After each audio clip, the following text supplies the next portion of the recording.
Jadi ada 5 hal yang menurut saya ya warisan dari nenek moyang kita supaya kita bisa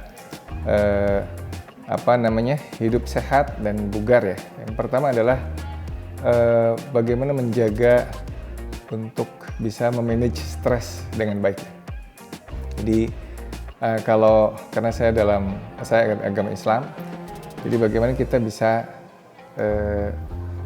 menjaga hati kita itu supaya banyak berzikir ya, supaya ingat dengan Allah. Karena orang yang dekat dengan penciptanya itu biasanya hatinya tentram. Kalau ada masalah, dia curhatnya sama sang pencipta.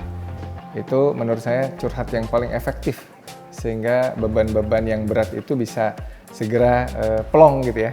Satu itu. Yang kedua adalah tidur itu mesti cukup ya. Karena sekarang ini banyak orang yang sering begadang ya, nonton sampai tengah malam, bangun kesiangan. Ini tentu saja pola hidup yang tidak sehat, karena tidur itu seperti mereset semua sistem tubuh kita itu kembali ke nol gitu. Jadi setelah manajemen stres, tidur itu harus cukup. Yang ketiga adalah olahraga tentu saja. Ya, ini manusia modern juga banyak yang malas olahraga, malas bergerak ya. Kerjanya duduk terus pagi sampai sore. Nah, oleh karena itu saya merutinkan alhamdulillah olahraga ya. Bisa 3 kali atau 4 kali atau lebih. Dan juga saya seringkali sepedaan ke kantor, bike to work ya. Bike to work, walaupun bike to work-nya kadang satu jalan aja, pagi-pagi aja pas berangkat. Pulangnya dijemput mobil. Cuma kalau pulang saya udah malas karena jalan juga debunya udah nggak banyak ya, dan sore itu nggak enak lah. Jadi saya sepedaan pagi-pagi berangkatnya, pulangnya itu dijemput mobil, sepedanya dilipat. Jadi keep moving, keep exercise. Saya juga sering naik tangga kalau di rumah sakit itu. Kalau visit pasien kita juga biasa naik tangga. Yang penting adalah memanfaatkan setiap momen itu untuk bisa bergerak gitu ya. Yang keempat adalah sering puasa. Sering puasa. Jadi puasa itu detoksifikasi ya. Jadi sampah-sampah tubuh kita itu pada saat kita puasa di-recycle ya. Saya alhamdulillah insya Allah ya pinginnya sih merutinkan Senin Kamis ya. Walaupun kadang-kadang juga kalau lagi pergi kita nggak puasa, tapi kalau biasanya lagi nggak ada apa-apa ya puasa aja. Puasa itu biasanya saya sahurnya air putih aja, jadi bisa kosong perut itu sekitar 22 jam ya. Itu lumayan untuk bisa detoksifikasi ya, menghancurkan sampah-sampah tubuh. Yang ketiga adalah yang kelima itu mengurangi betul asupan karbohidrat. Karena dulu saya obesitas ya, setelah kemudian saya mengurangi maksimal asupan karbohidrat diganti dengan protein dan lemak, itu tubuh itu bisa menggunakan lemak sendiri untuk energi. Dan ini juga setelah saya baca banyak jurnal yang menyatakan bahwa pola seperti ini ternyata bisa juga untuk pengobatan ya, mengobati seperti diabetes ya, obesitas sudah tentu, hipertensi ya. Dan alhamdulillah kelima hal ini kalau kita lakukan dengan konsisten, itu bisa membuat kita lebih bugar ya, dan itu bekal yang bagus untuk beraktivitas sehari-hari.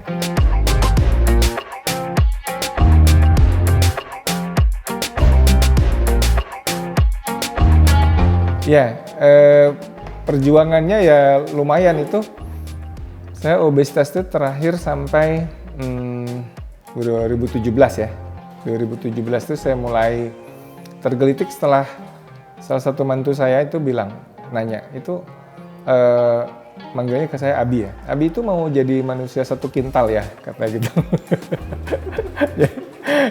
Jadi ditanya seperti itu, wah ini pertanyaannya jelek banget gitu ya. Sehingga akhirnya saya mikir bagaimana ya supaya bisa kurus ya. Apakah sempat terpikir operasi sedot lemak ya, atau operasi pengikatan lambung ya. Tapi saya pikir-pikir kok banyak juga laporan teman-teman saya yang dokter, ada juga yang meninggal pada saat disedot lemak. Ya, lemaknya kemudian emboli gitu ya, nyumbat. Akhirnya saya takut. Sampai akhirnya ketemu dengan salah satu senior saya, dokter psikiater. yang menganjurkan tadi, coba deh stop maksimal asupan karbohidratnya deh. Makanya protein sama lemak aja. Itu saya nggak langsung percaya. Saya kemudian baca, ini benar nggak sih? Ternyata memang masuk akal ya. Jadi kalau manusia tuh dipotong asupan karbohidratnya, dia akan bakar lemak tubuhnya sendiri. Seperti unta ya, unta itu kan bisa bakar punuknya untuk energi. Nah manusia dengan dia memotong asupan karbohidrat, dia bisa bakar lemak di perutnya untuk energi. Nah sejak saat itulah kemudian saya jadi alhamdulillah melangsing dengan cara enak, ya, karena makannya tetap bisa makan enak. Jadi mengurangi makan enak yang ini menuju makan enak yang lain.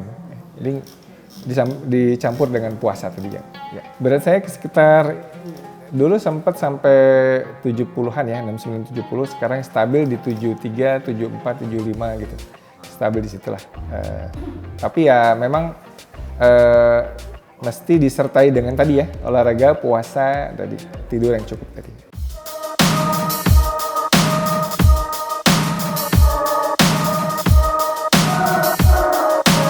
Ya saya kira olahraga ini juga banyak orang yang salah sangka ya.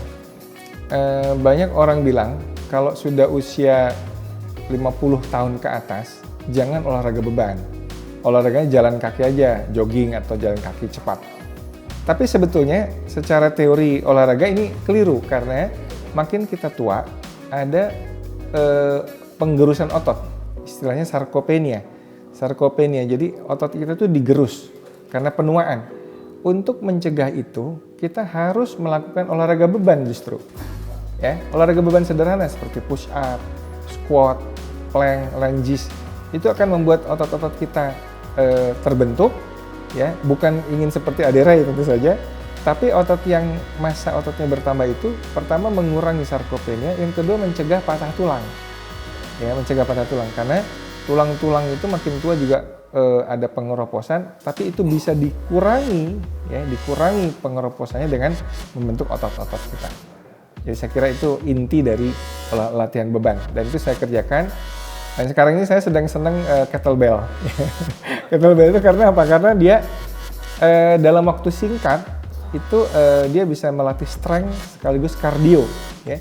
Jadi kalau kita malas lari, ya, kita malas sepedaan, kettlebell dengan beban yang cukup ya, biasanya 12 kilo ke atas, itu cepat sekali denyut jantung itu mencapai denyut jantung maksimal sesuai target kita. Misalkan 80%, 90% denyutnya di maksimal, itu bisa tercapai cepat dengan kettlebell. Jadi saya seneng, lagi seneng gitu. Kalau udah dengan latihan beban, memang sebaiknya kita konsultasi atau dibimbing dengan coach yang memang ngerti ya, supaya gerakan kita kalau salah dibetulkan. Karena bukan tanpa risiko ya, latihan beban kalau keliru itu justru malah bikin juga bermasalah.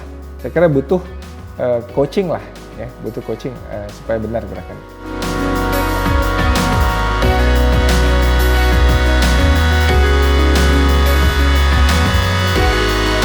Ya pada prinsipnya junk food ya, karbohidrat berupa junk food dan juga lemak yang tidak sehat ya. Makanan-makanan kita dan juga anak-anak kita sekarang ini banyak sekali junk food yang tinggi tepung, tinggi gula, tinggi minyak yang trans fat itu. Ya, jadi kalau kita ke minimarket atau kita banyaklah ya makanan-makanan seperti itu yang bahkan ayam pun sekarang digorengnya dengan tepung. Itu teorinya adalah makanan seperti itu akan merangsang kadar insulin yang selalu tinggi. Kadar insulin itu kan harusnya kita makan insulin naik terus turun kan. Tapi dengan kita berkali-kali makan, jarang puasa, insulin itu terus-menerus tinggi sehingga ini yang bikin insulin resisten. Begitu orang sudah insulin resisten, nanti gampang sekali terjadi yang disebut dengan diabetes. Kemudian bisa serangan jantung, stroke, darah tinggi dan sebagainya. Penyakit-penyakit yang akibat gaya hidup yang keliru. Jadi saya kira sebagai dokter ya, ini saya alhamdulillah bisa belajar banyak tentang ini dan saya praktekkan dalam kehidupan sehari-hari.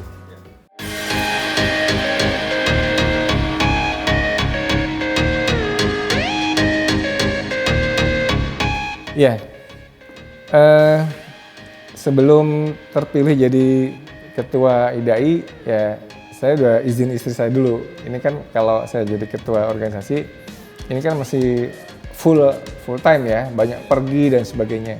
Tapi alhamdulillah istri saya memang ya dari dulu mendukung sih kegiatan-kegiatan saya. Kadang-kadang kita bisa sinergikan dengan aktivitas saya. Misalkan ketika saya ada acara penugasan di luar gitu ya, kan saya dibayari organisasi ya, tiketnya dan akomodasinya. Nah kemudian pas giliran anak saya ada yang libur gitu, saya ajak. Saya kan tinggal bayarin tiketnya dia aja satu. Jadi lumayan bisa jalan-jalan juga, bisa menjalankan tugas-tugas organisasi, bisa seperti itulah. Kebetulan anak saya juga udah besar-besar, yang paling kecil 3 SMP ya, dan yang paling besar memang udah punya anak. Dengan cucu, saya juga sering saya ajak sepedaan ya.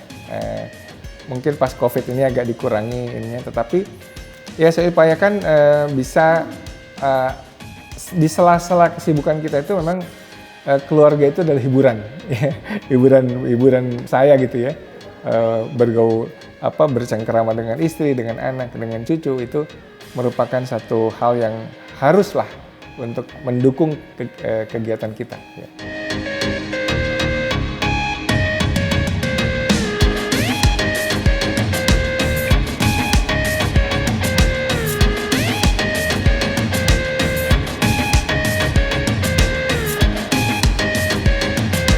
Ya, jadi anak-anak itu mungkin perlu kembali orang tua itu harus dekat dengan anaknya. Ya, dia harus harus tahu lah harus jadi teman ngobrol yang enak buat anaknya. Karena kalau tidak, anaknya itu sekarang gampang beralih dengan dunia media sosial ya. Nanti dia bisa kemana-mana curhatnya, pelampiasannya kemana-mana. Jadi banyak sekali anak-anak yang bermasalah itu berasal dari kurangnya perhatian orang tua. Ya, bisa tawuran, bisa narkoba dan sebagainya. Tapi ketika orang tuanya itu bisa menjadikan dirinya sebagai teman buat anak, tidak selalu menghakimi, memang anak perlu ditegur ya, tapi cara menegurnya pun dengan cara orang dewasa lah. Jadi mendidik anak, menjadikan dia sebagai teman, bagaimana dia bisa menjadikan orang tua tempat curhat ya. Itu saya kira sangat penting dalam proses membersamai anak untuk tumbuh kembang. Ya. Jadi ya mungkin saya juga bukan orang tua ideal ya. Kadang-kadang juga dengan anak bisa marah dan seterusnya. Tetapi saya usahakan sebisa mungkin anak-anak itu kalau ada masalah mau menyampaikan dengan bapak ibunya tanpa rasa takut gitu. Karena kita tidak menghakimi langsung, ya tidak perlu anak itu langsung dibentak dan sebagainya. Jadi saya kira fondasi seorang anak itu bisa tumbuh kembang baik secara sosialnya juga adalah fondasinya keluarga. Keluarga berantakan, anak akan cari pelampiasan di luar, termasuk narkoba dan sebagainya. Satu hal lagi juga, jangan sampai orang tua punya anggapan keliru ya. Anak itu kalau gemuk sehat. Jadi di masa pandemi ini banyak sekali anak-anak yang menjadi obesitas ya, berat badannya naik bisa 10 kilo, 20 kilo. Ketika dia pembelajarannya jarak jauh, di depan laptop, orang tuanya menyediakan cemilan ya berupa tadi minuman manis, junk food dan sebagainya. Akibatnya apa? Anaknya memang antang di situ, tapi berat badannya mekar.